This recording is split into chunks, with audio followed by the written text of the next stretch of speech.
Hey folks, welcome back to Game Geeks. I'm your host, Kurt Wiegel. Today's episode, Unhallowed Metropolis. This is cool. It's a really interesting setting. It's a real kitchen sink setting that's married to an engine that I'm not overly in love with.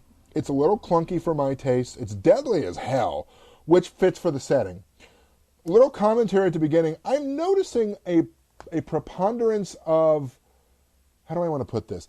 Almost hybrid settings in recent years, which is good. I like cross-pollination of ideas, hybrid vigors of concepts. It works really well. This is not a complaint. This is one of the more interesting hybrid settings I've seen. This has been described as gas mask Victorian punk. And I had to admit, when I first heard that, I'm like, what in the hell is gas mask Victorian punk?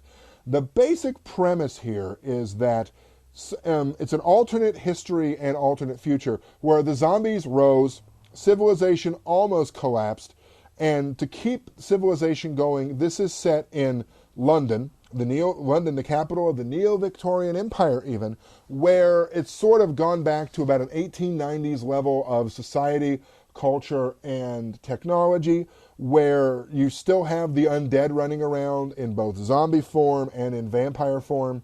And there's enough choking smog and toxins and poisons in the air that people have to walk around outside with a gas mask on.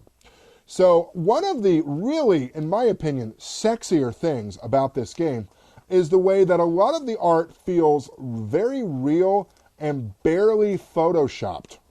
So what you're seeing is like, this could actually be real. The cover is very quintessential of this for me. The character types in this range from an aristocrat to a doctor to a mourner, which are essentially a guild of people, usually or always women from what I can tell, who sit in perfect stillness beside a coffin whenever there's a funeral, waiting to see if whatever it is happens to climb its way out and try to start eating your uncle. And if so, then they cut its head off very quickly with a kukri knife, and everything goes back to the way it was. To the Dhampir, who are in essence these half vampires who have this strange, unnatural attraction and go psychotically crazy when they're around a real vampire. It's a very, very interesting setting with a fairly detailed back history to it. This brings in weird science in the form of Nikola Tesla once again rearing up his ugly head and providing information and technology for people. Sort of stock now in a lot of games that if Tesla doesn't put in an appearance, there's something wrong with your game. This is really interesting. Like I said, it's not a game I would rush right out and play all the time because the engine is not for me.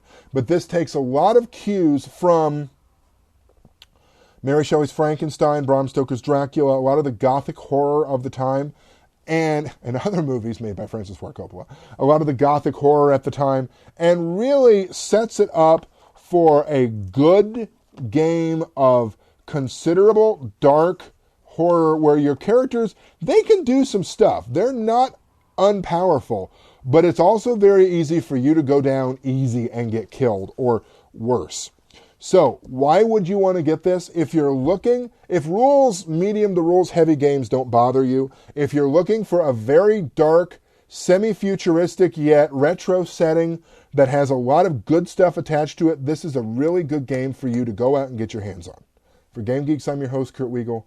Good day and good gaming.